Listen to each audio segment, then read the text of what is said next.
इमरान खान उन्हां दे लई मैं समझदा भी अज जदों कि नो ट्रस्ट मोशन लिआंदा गया हुण उस नूं पेश होया नैशनल असैंबली एक जिहड़े उन्हां दे इस्लामाबाद के जलसे दे विच जिहदे च उन्हां ने एक चिट्ठी लहरांदिआं कहा सी कि किवें बाहरले मुल्क जिहड़े ने वो इंटरफेयर कर रहे हैं साडे मामले च, किवें ये तय होया कि भाई जे इमरान खान लाइन ते नहीं आंदा तो उसका तख्ता पलटिया जाए। इस नूं उन्होंने एक वड्डी साजिश करार दिता इमरान खान साहब ने, कंस्पीरेसी अगेंस्ट द कंट्री। जी अज उन्हों का डायरैक्ट एड्रैस सी नेशन वो भावें बाई स्लिप ऑफ टंग ही उन्होंने मूँहों अमरीका निकलिया, फिर उन्होंने कहा भी मकसद ये नहीं सी। उन्होंने कहा भी मैं किसी भी मुल्क के खिलाफ नहीं है, वो भावें अमरीका होए भारत होए, पर मैं अपने मुल्क के हित उन्होंने मुख रखते हैं उदी फॉरन पॉलिसी बना दो।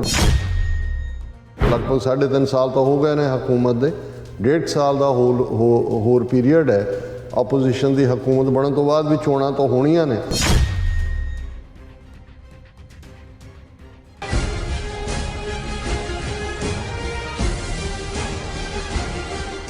Viewers welcome back on program. So viewers हुण आपां थर्ड वाले सैक्शन दे विच गलबात करन जा रहे हैं पाकिस्तान दे हवाले नाल कि पाकिस्तान विच इमरान खान दी सरकार इस वेले मुश्किल विच घिरी हुई है। उस दे खिलाफ नैशनल असैंबली विच नो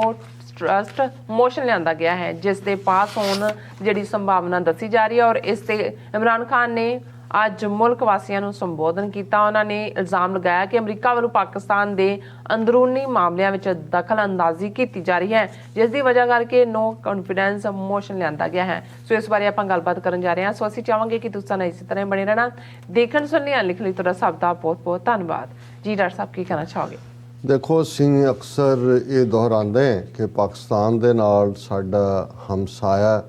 मुल्क वाला संबंध तो है ही है, खालिस्तान पाकिस्तान भविख के गवांढी भी ने, लेकिन साड़ी एक खास जिहड़ी उस पाक धरती दे नाल रिश्तेदारी है साडे ननकाना साहब करतारपुर साहिब सिखां दे मक्का ते मदीना दी। और इहदे च भी कोई शक नहीं तहजीब दियां सांझां और जिस किस्म की स्ट्रगल कायदे आज़म मुहम्मद अली जिन्ना ने भारती उस डोमीनेंस जिहड़ी गांधी नेहरू और सैकुलरिज्म के लबादे चों कढ़ के इस मुल्क नूं बनाउण दे विच जो रोल अदा कीता, इस दे लई असीं क्योंकि जदों असीं खालिस्तान की स्ट्रगल जिहड़ी है वो कर रहे हैं और ज़ाहिर है साडे सामने रोल मॉडल पाकिस्तान जां धर्म ते बेस्ड पहला जूश मुल्क इजराइल ये ने। सो असीं पाकिस्तान की जिहड़ी है वो सक्सैस हर पासियों देखना चाहते हैं ताकि जिथे साडे लई खालिस्तान लई भी एक रोल मॉडल के तौर पर उन्होंने देखा जाए उत्थे जिहड़ा साडा बहुत कुछ इस दे नाल जुड़िया होया।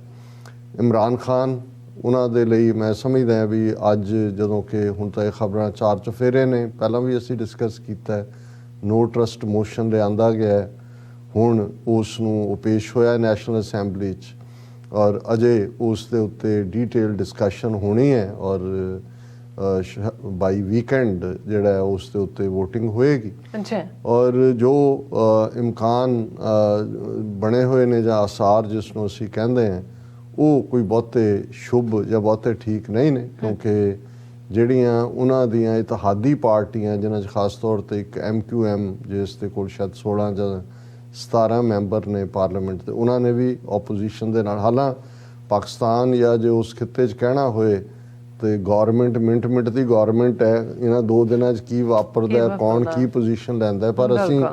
भी क्योंकि मिंट ते ही गौर कर रहे हैं असीं जो साडे सामने है असीं उस ते ही बेस्ड गल करांगे। और जिवें मेरा ये भी कहना हुंदा है भी साडा पाकिस्तान के अंदरूनी मामलों च की करना है, पोलिटिकल पार्टीज़ ने की करना है,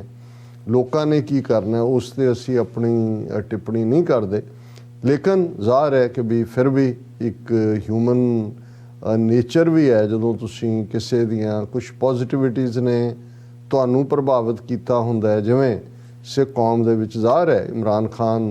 दी एक उन्हां दे लई एक प्यार है, क्योंकि उन्हां दे पीरीयड च जदों असीं 9 नवंबर 2019 का जिक्र करते हैं 550 साल ਗੁਰੂ ਨਾਨਕ ਸਾਹਿਬ ਦੇ ਪ੍ਰਕਾਸ਼ ਪੁਰਬ ਮੌਕੇ ਕਰਤਾਰਪੁਰ ਸਾਹਿਬ ਲਾਂਘੇ ਦਾ ਖੁੱਲ੍ਹਣਾ ਬਿਲਕੁਲ ਔਰ ਉਹਨਾਂ ਦਾ ਇੱਕ ਬੜੇ ਹੰਬਲ ਅੰਦਾਜ਼ ਦੇ ਵਿੱਚ ਆ ਕੇ ਹਜ਼ਾਰਾਂ ਦੀ ਗਿਣਤੀ 'ਚ ਸਿੱਖ ਸੰਗਤਾਂ ਦੇ ਵਿੱਚ ਬੈਠਣਾ ਔਰ ਉਹਨਾਂ ਵੱਲੋਂ ਜਿਹੜਾ ਈਵਨ ਜੇ ਉਸ ਖਿੱਤੇ ਦੇ ਹਵਾਲੇ ਨਾਲ ਵੀ ਦੇਖਿਆ ਜਾਏ ਕਿ ਬਹੁਤ ਸਾਰੀਆਂ ਚੀਜ਼ਾਂ ਪਾਕਿਸਤਾਨ ਦੀ ਸੁਸਾਇਟੀ ਅੰਦਰੂਨੀ ਉਹਨਾਂ ਨੇ ਕੀ ਕਰਨਾ ਹੈ, ਇਹ ਉਹਨਾਂ ਦਾ ਕੰਮ ਹੈ। ਲੇਕਿਨ ਜੇ ਪਾਕਿਸਤਾਨ ਦੇ ਵਿੱਚ ਪੋਲੀਟੀਕਲ ਸਟੇਬਿਲਿਟੀ ਰਹਿੰਦੀ ਹੈ, ਇੱਕ ਜਿਹੜਾ ਡੈਕੋਰਮ ਦੇ ਥੱਲੇ ਸਾਰੀ ਉਹਨਾਂ ਦੀ ਗਵਰਨਿੰਗ ਸਿਸਟਮ ਹੁੰਦਾ ਹੈ, ਤਾਂ ਜ਼ਾਹਰ ਹੈ ਕਿ ਲੋਕਾਂ ਦੇ ਲਈ ਵੀ ਜਦੋਂ ਇੱਕ ਸਿਸਟਮ ਪ੍ਰੋਪਰਲੀ ਫੰਕਸ਼ਨਿੰਗ ਹੁੰਦਾ ਹੈ ਤੇ ਲੋਕਾਂ ਨੂੰ ਰਾਹਤ ਮਿਲਦੀ ਹੈ। ਲੋਕਾਂ ਦੀਆਂ ਮੂਲ ਸਮੱਸਿਆਵਾਂ ਜਿਹੜੀਆਂ ਉਸ ਖਿੱਤੇ ਦੇ ਵਿੱਚ ਨੇ, ਜਿਹੜੀਆਂ ਇਹ ਗੁਰਬਤ ਹੈ ਔਰ ਇੱਕ ਹੈਵ ਔਰ ਹੈਵ ਨਾਟ ਦੇ ਵਿੱਚ ਫਰਕ ਹੈ, ਇੰਡੀਆ ਪਾਕਿਸਤਾਨ ਬੰਗਲਾਦੇਸ਼, ਇਹ ਸਾਰੇ ਜਿਨ੍ਹਾਂ ਨੇ 200 ਸਾਲ ਲਗਭਗ ਅੰਗਰੇਜ਼ੀ ਗੁਲਾਮੀ ਸਹੀ ਔਰ ਉਸ ਸਾਰੇ ਦੇ ਚੱਲਦਿਆਂ ਹੋਰ ਵੀ ਬਹੁਤ ਸਾਰੀਆਂ ਨੇ। ਤੇ ਜੇ ਕਿਤੇ ਵੀ ਸਿਸਟਮ ਦੇ ਵਿੱਚ ਇੱਕ ਸਟੇਬਿਲਿਟੀ ਹੁੰਦੀ ਹੈ ਤੇ ਲੋਕਾਂ ਦੀਆਂ ਮੁੱਢਲੀਆਂ ਜਿਹੜੀਆਂ ਸਮੱਸਿਆਵਾਂ ਨੇ ਉਹਨਾਂ ਦਾ ਹੱਲ ਨਿਕਲਦਾ ਹੈ। ਹੁਣ ਇਹ ਕਿਉਂਕਿ ਚੱਲ ਰਿਹਾ ਕ੍ਰਾਈਸਿਸ, ਆਪਸੀ ਬਿਆਨਬਾਜ਼ੀ ਜਿਹਨੂੰ ਕਹਿੰਦੇ ਨੇ ਕਿ ਵੀ ਦਰਜਾਏ ਹਰਾਰਤ ਬਹੁਤ ਜ਼ਿਆਦਾ ਹੈ ਔਰ ਇਸ ਦੇ ਚੱਲਦਿਆਂ ਅੱਜ ਇਮਰਾਨ ਖਾਨ ਸਾਹਿਬ ਨੇ ਨੇਸ਼ਨ ਨੂੰ ਐਡਰੈਸ ਕੀਤਾ। ਮੈਂ ਉਹਨਾਂ ਦਾ ਲੰਬਾ ਚੌੜਾ ਐਡਰੈਸ ਸ਼ਾਇਦ 50 ਮਿੰਟ ਦੇ ਨੇੜੇ ਹੋਏਗਾ, ਐਗਜ਼ੈਕਟ ਮੈਨੂੰ ਵਕਤ ਨਹੀਂ ਹੈ ਕਿਉਂਕਿ ਵਿੱਚੋਂ ਥੋੜ੍ਹਾ ਪਹਿਲਾਂ ਚੱਲ ਰਿਹਾ ਸੀ ਜਦੋਂ ਤੱਕ ਮੈਂ ਔਨ ਕੀਤਾ। ਤੇ ਉਹਦੇ 'ਚ ਉਹਨਾਂ ਨੇ ਜਿਹਨੂੰ ਇਹ ਕਹਿੰਦੇ ਨੇ ਕਿ ਦਿਲ ਦੀਆਂ ਬਾਤਾਂ ਪਾਉਣਾ, ਹਾਲਾਂ ਥੋੜ੍ਹਾ ਕਈ ਵਾਰੀ ਉਹ ਆਫ ਗਾਰਡ ਵੀ ਹੋ ਜਾਂਦੇ ਨੇ। ਜਜ਼ਬਾਤੀ ਇਨਸਾਨ ਜਦੋਂ ਖਾਸ ਤੌਰ 'ਤੇ ਗੱਲ ਕਰਦਾ ਹੈ ਤਾਂ ਬਹੁਤ ਵਾਰ ਜਿਹੜਾ ਉਹ ਲੌਜਿਕ ਨਾਲ ਵੀ ਗੱਲ ਹੋ ਰਹੀ ਹੋਏ ਜਜ਼ਬਾਤ ਹਾਵੀ ਹੋ ਜਾਂਦਾ। ਲੇਕਿਨ ਮੈਂ ਸਮਝਦਾ ਵੀ ਰਾਈਟ ਔਰ ਰੋਂਗ ਕੋਈ ਸਹਿਮਤ ਹੋਏ ਪਰਸਪੈਕਟਿਵ ਨਾਲ ਜਾਂ ਨਾ ਹੋਏ, ਲੇਕਿਨ ਉਹਨਾਂ ਨੇ ਜਿਹੜੇ ਅਹਿਮ ਨੁਕਤੇ ਆਪਣੀ ਪ੍ਰੈਜੈਂਟੇਸ਼ਨ ਦੇ ਵਿੱਚ ਕਹੇ, ਉਹਦੇ 'ਚ ਉਹਨਾਂ ਨੇ ਕਿਹਾ ਵੀ ਮੈਂ ਕਿਸੇ ਵੀ ਮੁਲਕ ਦੇ ਖਿਲਾਫ ਨਹੀਂ ਹੈ, ਉਹ ਭਾਵੇਂ ਅਮਰੀਕਾ ਹੋਏ ਭਾਰਤ ਹੋਏ, ਪਰ ਮੈਂ ਆਪਣੇ ਮੁਲਕ ਦੇ ਹਿੱਤ ਉਹਨਾਂ ਨੂੰ ਮੁੱਖ ਰੱਖਦੇ ਹਾਂ ਉਹਦੀ ਫੋਰਨ ਪਾਲਿਸੀ ਬਣਾਉਣ ਦੀ। ਔਰ ਫਿਰ ਉਹਨਾਂ ਨੇ ਆਪਣੀ ਸਾਰੀ ਬੈਕਗਰਾਊਂਡ ਦਿੱਤੀ ਕਿ ਭਾਈ ਜਦੋਂ ਅਮਰੀਕਾ ਨੇ 9/11 ਤੋਂ ਬਾਅਦ ਹੱਲਾ ਬੋਲੇ, ਮੈਂ ਉਦੋਂ ਵੀ ਖਿਲਾਫ ਸੀ ਔਰ ਮੈਂ ਇਸ ਗੱਲ ਦੇ ਖਿਲਾਫ ਸੀ ਵੀ ਅਸੀਂ ਸ਼ਾਮਲ ਨਹੀਂ ਹੋਣਾ, ਇਹ ਸਾਡੀ ਜੰਗ ਨਹੀਂ ਹੈ। ਪਾਕਿਸਤਾਨ ਨੇ ਕਿੰਨਾ ਸਫ਼ਰ ਕੀਤਾ। ਫਿਰ ਉਹਨਾਂ ਨੇ ਕਿਹਾ ਜਦੋਂ ਅਮਰੀਕਾ ਇੱਥੋਂ ਗਿਆ ਵੀ ਹੈ, ਜਦੋਂ ਇਹ ਹੋਇਆ ਤੇ ਐਬਸੋਲੂਟਲੀ ਨਾਟ ਨੂੰ ਵੀ ਉਹਨੇ ਕਿਹਾ ਵੀ ਆਪੋਜੀਸ਼ਨ ਨੇ ਇਸ ਨੂੰ ਹੋਰ ਰੰਗਤ ਦਿੱਤੀ, ਪਰ ਸਾਡਾ ਮਕਸਦ ਇਹੀ ਸੀ। ਫਿਰ ਉਹਨਾਂ ਨੇ ਇਸ ਨੂੰ ਜ਼ਾਹਰ ਹੈ ਕਿ ਇਸਲਾਮ ਦੇ ਨਾਲ ਜੋੜ ਕੇ ਜਿਹੜਾ ਖਾਸ ਤੌਰ 'ਤੇ ਰਿਆਸਤ ਮਦੀਨਾ ਦਾ ਕਾਨਸੈਪਟ ਹੈ, ਕੋਈ ਪ੍ਰਭਾਵ ਨਾ ਕਬੂਲਣਾ ਕਿਸੇ ਦਾ ਔਰ ਆਪਣਾ ਆਪ ਨਾ, ਸੋ ਉਹ ਉਹਨਾਂ ਨੇ, ਕਿਉਂਕਿ ਇਹ ਕੋਈ ਉਹਦੇ 'ਚ ਬਹੁਤੀ ਨਵੀਂ ਗੱਲ ਨਹੀਂ ਸੀ, ਇਹ ਲਗਾਤਾਰਤਾ ਨਾਲ ਜਿਹੜਾ ਪਿਛਲੇ ਉਹਨਾਂ ਦੇ ਜਲਸਿਆਂ ਦੇ ਵਿੱਚ ਵੀ ਜਿਹੜੀ ਗੱਲ ਸੀ ਉਹ ਆਪਣਾ ਕੇਸ ਲੋਕਾਂ ਸਾਹਮਣੇ ਰੱਖ ਰਹੇ ਨੇ, ਕਿਉਂਕਿ ਉਹਨਾਂ ਨੂੰ ਵੀ ਪਤਾ ਹੈ ਸੂਨਰ ਔਰ ਲੇਟਰ, ਲਗਭਗ 3.5 ਸਾਲ ਤਾਂ ਹੋ ਗਏ ਨੇ ਹਕੂਮਤ ਦੇ, 1.5 ਸਾਲ ਦਾ ਹੋਰ ਪੀਰੀਅਡ ਹੈ ਆਪੋਜੀਸ਼ਨ ਦੀ ਹਕੂਮਤ ਬਣਨ ਤੋਂ ਬਾਅਦ ਵੀ ਚੋਣਾਂ ਤਾਂ ਹੋਣੀਆਂ ਨੇ। ਸੋ ਮੇਰਾ ਖਿਆਲ ਹੈ ਵੀ ਉਹ ਜਿਹੜੀ ਆਪਣਾ ਨੈਰੇਟਿਵ ਹੈ ਉਸ ਢੰਗ ਨਾਲ ਹੀ ਬਿਲਟ ਕਰ ਰਹੇ ਨੇ, ਜਿਹਦੇ 'ਚ ਜਿੱਥੇ ਉਹ ਆਪਣੀਆਂ ਪ੍ਰਾਪਤੀਆਂ ਦੱਸਦੇ ਨੇ, ਪਰ ਉਸ ਤੋਂ ਵੀ ਜ਼ਿਆਦਾ ਕਿ ਭਾਈ ਕਿਵੇਂ ਉਹ ਜੋ ਕੁਛ ਕਰਨਾ ਚਾਹੁੰਦੇ ਸੀ ਉਹ ਨਹੀਂ ਕਰ ਪਾਏ। ਔਰ ਇੱਕ ਜਿਹੜੇ ਉਹਨਾਂ ਦੇ ਇਸਲਾਮਾਬਾਦ ਦੇ ਜਲਸੇ ਦੇ ਵਿੱਚ ਜਿਹਦੇ 'ਚ ਉਹਨਾਂ ਨੇ ਇੱਕ ਚਿੱਠੀ ਲਹਿਰਾਉਂਦਿਆਂ ਕਿਹਾ ਸੀ ਕਿ ਕਿਵੇਂ ਬਾਹਰਲੇ ਮੁਲਕ ਜਿਹੜੇ ਨੇ ਉਹ ਇੰਟਰਫੀਅਰ ਕਰ ਰਹੇ ਨੇ ਸਾਡੇ ਮਾਮਲੇ 'ਚ, ਕਿਵੇਂ ਇਹ ਤੈਅ ਹੋਇਆ ਕਿ ਭਾਈ ਜੇ ਇਮਰਾਨ ਖਾਨ ਲਾਈਨ 'ਤੇ ਨਹੀਂ ਆਉਂਦਾ ਤੇ ਉਸ ਦਾ ਤਖਤਾ ਪਲਟਿਆ ਜਾਏ। ਸੋ ਇਹ ਗੱਲ ਜਿਹੜੀ ਹੈ ਕਾਫੀ ਚਰਚਾ ਦੇ ਵਿੱਚ ਆਈ, ਸ਼ਾਇਦ ਸੁਪਰੀਮ ਕੋਰਟ ਨੇ ਵੀ ਇਸ 'ਤੇ ਕਮੈਂਟ ਕੀਤਾ।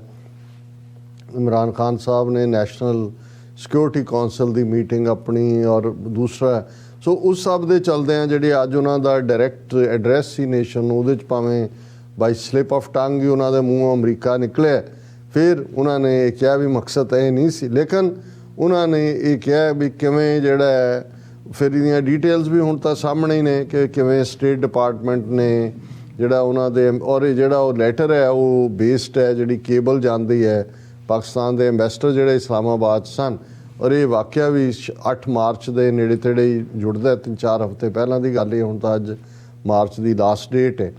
ਕਿ ਵੀ ਉਹਨਾਂ ਨੇ ਕਿਹਾ ਕਿ ਵੀ ਜੇ ਇਹ ਇਮਰਾਨ ਖਾਨ ਜਿਹੜੇ ਐਂਟੀ ਅਮਰੀਕਾ ਨੈਰੇਟਿਵ ਵੀ ਹੈ, ਔਰ ਉਦੋਂ ਉਹਨਾਂ ਨੇ ਜਾਣਾ ਸੀ ਜਿਹੜਾ ਮਾਸਕੋ ਵਿਜ਼ਿਟ ਤੋਂ ਨੂੰ ਲੈ ਕੇ, ਹਾਲਾਂਕਿ ਉਦੋਂ 22 ਜਾਂ 23 ਡਿਪਲੋਮੈਟਸ ਦਾ ਓਪਨ ਲੈਟਰ ਵੀ ਸੀ ਕਿ ਵੀ ਤੁਸੀਂ ਰੂਸ ਦੇ ਨਾਲ ਨਾ ਖਲੋ। ਸੋ ਕੁੱਲ ਮਿਲਾ ਕੇ ਇਸ ਨੂੰ ਉਹਨਾਂ ਨੇ ਇੱਕ ਵੱਡੀ ਸਾਜ਼ਿਸ਼ ਕਰਾਰ ਦਿੱਤਾ ਇਮਰਾਨ ਖਾਨ ਸਾਹਿਬ ਨੇ, ਕੰਸਪੀਰੇਸੀ ਅਗੇਂਸਟ ਦਾ ਕੰਟਰੀ। ਪੈਸਾ ਆਇਆ ਜਾਂ ਇਹ ਮੈਂ ਇਹਦੇ 'ਚ ਨਹੀਂ ਜਾਂਦਾ, ਇਹ ਤਾਂ ਉਹਨਾਂ ਨੇ ਇਨਵੈਸਟੀਗੇਟ ਕਰਨਾ ਹੈ ਕਿ ਭਾਈ ਟੋਪਲ ਕਰਨ ਲਈ ਕੀ ਹੋਇਆ। ਲੇਕਿਨ ਇੱਕ ਗੱਲ ਜ਼ਾਹਰ ਹੈ ਕਿ ਵੀ ਪਾਕਿਸਤਾਨ ਦੇ ਲਈ ਜਾਂ ਇਸ ਸਾਰੇ ਦੇ ਉੱਤੇ ਅਮਰੀਕਾ, ਕਿਉਂਕਿ ਸਾਰਾ ਮਲਬਾ ਅਮਰੀਕਾ ਦਾ ਡਿੱਗਿਆ ਕਿ ਭਾਈ ਇਹ ਅਮਰੀਕਾ ਨੇ ਇਸ ਕਿਸਮ ਦਾ ਕੀਤਾ। ਸੋ ਉਹਨਾਂ ਨੇ ਅੱਜ ਜਿਹੜਾ ਇਸ ਨੂੰ ਉਹਨਾਂ ਨੇ ਡਿਨਾਈ ਕੀਤਾ। US denies sending conspiracy letter to topple Imran Khan government. ਹਾਲਾਂਕਿ ਉਹ ਲੈਟਰ ਵੈਸੇ ਵੀ ਅਮਰੀਕਾ ਦਾ ਨਹੀਂ ਸੀ, ਉਹ ਬਰੀਫਿੰਗ ਜਿਹੜੀ ਸਟੇਟ ਡਿਪਾਰਟਮੈਂਟ ਨੇ ਕੀਤੀ ਐਂਬੈਸਡਰ ਜਾਂ ਉਹਨਾਂ ਦੇ ਸਟਾਫ ਨੂੰ, ਉਹ ਉਹਦੇ 'ਚ ਨੋਟਸ ਵੀ ਲੈ ਜਾਂਦੇ ਨੇ ਔਰ ਉਸ 'ਤੇ ਹੀ ਬੇਸਡ ਉਹਨਾਂ ਦੇ ਐਂਬੈਸਡਰ ਨੇ ਕੇਬਲ ਭੇਜੀ। ਜਿਹੜੇ ਐਂਬੈਸਡਰ ਉਦੋਂ ਸੀ, ਹੁਣ ਸ਼ਾਇਦ ਬੈਲਜੀਅਮ 'ਚੋਂ ਐਂਬੈਸਡਰ ਨੇ। ਸੋ ਕਈ ਕੁਛ ਹੀ ਇਸ ਦੇ ਬਿਹਾਈਂਡ ਚੱਲ ਰਿਹਾ ਔਰ ਅਮਰੀਕਾ ਨੇ ਉਹਨਾਂ ਨੇ ਕਿਹਾ ਕਿ ਵੀ ਇਹ ਜਿਹੜਾ ਅਸੀਂ ਕੋਈ ਇਸ ਕਿਸਮ ਦਾ ਨਹੀਂ ਕਿਹਾ, ਕਿਉਂਕਿ ਜਦੋਂ ਸਵਾਲ ਪੁੱਛਿਆ ਗਿਆ ਅਲੈਜ ਲੈਟਰ ਬਾਰੇ ਤਾਂ ਉਹਨਾਂ ਨੇ ਇਹ ਕਿਹਾ ਕਿ US involvement in a no confidence motion against Pakistan prime minister Imran Khan. A State Department spokesman said there is no truth to these allegations ਕਿ ਇਹ ਜਿਹੜੇ ਇਲਜ਼ਾਮਾਤ ਲਾਏ ਗਏ ਨੇ ਇਹਨਾਂ ਦੇ ਵਿੱਚ ਕੋਈ ਸੱਚਾਈ ਨਹੀਂ ਹੈ। ਹੁਣ ਜ਼ਾਹਰ ਹੈ ਕਿ ਵੀ ਇਹ ਜਿਹੜਾ ਵੈਦਰ ਕੀ ਉਹਨਾਂ ਨੇ ਕਿਹਾ, ਅੱਗੋਂ ਕੀ ਕਿਹਾ, ਪਰ ਇਹ ਹੁਣ ਇੱਕ ਇਸ਼ੂ ਜ਼ਰੂਰ ਬਣ ਗਿਆ। ਇਹਦੇ ਨਾਲ ਪਾਕਿਸਤਾਨ ਦੇ ਅਮਰੀਕਾ ਦੇ ਨਾਲ ਸਬੰਧ ਤਾਂ ਪਹਿਲਾਂ ਤੋਂ ਹੀ ਸਟੇਂਡ ਚੱਲ ਰਹੇ ਨੇ ਔਰ ਇਹਦੇ 'ਚ ਵੀ ਕੋਈ ਦੋ ਸ਼ੱਕ ਨਹੀਂ ਕਿ ਇਹਦੇ 'ਚ ਵੀ ਕੋਈ ਸ਼ੱਕ ਨਹੀਂ ਹੈ ਕਿ ਜਦੋਂ ਦੇ ਪ੍ਰੈਜ਼ੀਡੈਂਟ ਬਾਈਡਨ ਆਏ ਨੇ ਉਹਨਾਂ ਨੇ ਈਵਨ ਕਟਸੀ ਕਾਲ ਵੀ ਇਮਰਾਨ ਖਾਨ ਨੂੰ ਨਹੀਂ ਕੀਤੀ। ਖਫਗੀ ਤਾਂ ਚੱਲ ਹੀ ਰਹੀ ਸੀ, ਲੇਕਿਨ ਹੁਣ ਜੇ ਇਹ openly prime minister Imran Khan ਇਸ ਲਾਈਨ ਦੇ ਉੱਤੇ ਆ ਕੇ ਖਲੋ ਗਏ ਨੇ, ਸੋ ਇਹ ਇਕੱਲਾ ਇਹੀ ਨਹੀਂ ਕਿ ਵੀ ਉਹਨਾਂ ਦੀ ਸਰਕਾਰ ਰਹਿੰਦੀ ਹੈ ਜਾਂ ਨਹੀਂ ਰਹਿੰਦੀ, ਖਾਸ ਇੰਪੋਰਟੈਂਟ ਤਾਂ ਨਹੀਂ ਹੋਏਗਾ ਕਿਉਂਕਿ ਜੋ ਹਾਲਾਤ ਬਣੇ ਹੋਏ ਨੇ ਉਸ 'ਚ ਕੁਛ ਵੀ ਵਾਪਰ ਸਕਦਾ। ਪਰ ਮਤਲਬ ਇਹ ਹੈ ਵੀ ਜੇ ਉਹ ਆਪੋਜੀਸ਼ਨ 'ਚ ਜਾਂਦੇ ਨੇ, ਰਿਜ਼ਾਈਨ ਵੀ ਉਹਨਾਂ ਨੂੰ ਜਾਂ ਨਵੀਂ ਹਕੂਮਤ ਬਣਦੀ ਹੈ, 1.5 ਸਾਲ ਬਾਅਦ ਇਲੈਕਸ਼ਨਸ ਨੇ। ਸੋ ਜਿਹੜਾ ਸੈਂਟਰਲ ਮੁੱਦਾ ਹੈ ਉਹ ਲੋਕਾਂ ਦੀਆਂ ਲੋੜਾਂ, ਮੁਸ਼ਕਲਾਂ ਦਰਪੇਸ਼ ਜਿਵੇਂ ਮਹਿੰਗਾਈ ਦਾ ਜਾਂ ਦੂਸਰਾ ਹੋਣਾ, ਉਹਨਾਂ ਇਸ਼ੂਜ਼ ਦੀ ਥਾਂ ਤੇ ਇੰਟਰਨੈਸ਼ਨਲ ਕੰਸਪੀਰੇਸੀ ਬਣੇਗਾ। ਹੁਣ ਹੋ ਸਕਦਾ ਇਮਰਾਨ ਖਾਨ ਉਹਨਾਂ ਨੂੰ ਪੋਲੀਟੀਕਲੀ ਇਹ ਸੂਟ ਵੀ ਕਰੇ ਕਿਉਂਕਿ ਅਲਟੀਮੇਟਲੀ ਇਹਦੇ 'ਚ ਕੋਈ ਦੋ ਰਾਵਾਂ ਨਹੀਂ ਨੇ ਕਿ ਲੋਕ ਇਹ ਤਾਂ ਸਮਝਦੇ ਨੇ ਕਿ ਭਾਈ ਇਹ ਅਮਰੀਕਾ ਦੀ ਇੰਟਰਫੀਅਰੈਂਸ ਹੀ ਭਾਰਤ ਦੇ ਹਵਾਲੇ ਨਾਲ ਵੀ ਗੱਲ ਕਰਕੇ ਹਟੇ ਕਿ ਹੁਣ ਉਹ ਐਸ ਜੈ ਸ਼ੰਕਰ ਵੀ ਕਹਿ ਰਿਹਾ ਕਿ ਬਈ ਇਹ ਕੈਂਪੇਨ ਹੈ ਅਗੇਂਸਟ ਇੰਡੀਆ ਕਿ ਵੀ ਦੇਖੋ ਬਾਕੀ ਯੂਰਪ ਵਾਲੇ ਵੀ ਤਾਂ ਆਇਲ ਲੈ ਰਹੇ ਨੇ। ਸੋ ਜੇ ਦੇਖਿਆ ਜਾਏ ਜਿਵੇਂ ਪਾਕਿਸਤਾਨ ਨੂੰ ਈਵਨ ਰੂਸ ਦੇ ਮੁੱਦੇ ਦੇ ਉੱਤੇ ਉਹਨਾਂ ਦੇ ਡਿਪਲੋਮੈਟਸ ਦਾ ਲਿਖਣਾ ਓਪਨਲੀ ਲੈਟਰ, ਉਦੋਂ ਇਮਰਾਨ ਖਾਨ ਉਹਨਾਂ ਨੇ ਕਿਹਾ ਸੀ ਵੀ ਉਹਨਾਂ ਨੇ ਇੰਡੀਆ ਨੂੰ ਨਹੀਂ ਕਿਹਾ ਲਿਖਿਆ ਸਾਨੂੰ। ਸੋ ਮਤਲਬ ਇਹ ਹੈ ਵੀ ਇਹਦੇ 'ਚ ਦੋਨੋਂ ਪਾਸਿਓਂ ਹੀ ਜੇ ਅੱਜ ਭਾਰਤ ਵੀ ਇਨ ਟਰਬਲ ਹੈ ਕਿ ਉਹਨੂੰ ਇਹ ਕਿਹਾ ਜਾ ਰਿਹਾ ਵੀ ਤੂੰ ਦੱਸ ਰੂਸ ਨਾਲ ਜਾਣਾ ਕਿ ਸਾਡੇ ਨਾਲ ਖਲੋਤਾ ਹੈ, ਤੇ ਪਾਕਿਸਤਾਨ 'ਚ ਤਾਂ ਇਹ ਕੰਸਪੀਰੇਸੀ ਲੈਵਲ ਤੱਕ ਗੱਲ ਪਹੁੰਚੀ ਹੈ। ਤੇ ਇਹਦੇ ਪਿੱਛੇ ਵੀ ਫਿਰ ਇਹ ਦੋਨੋਂ ਮੁਲਕ ਇਹ ਦੇਖਣ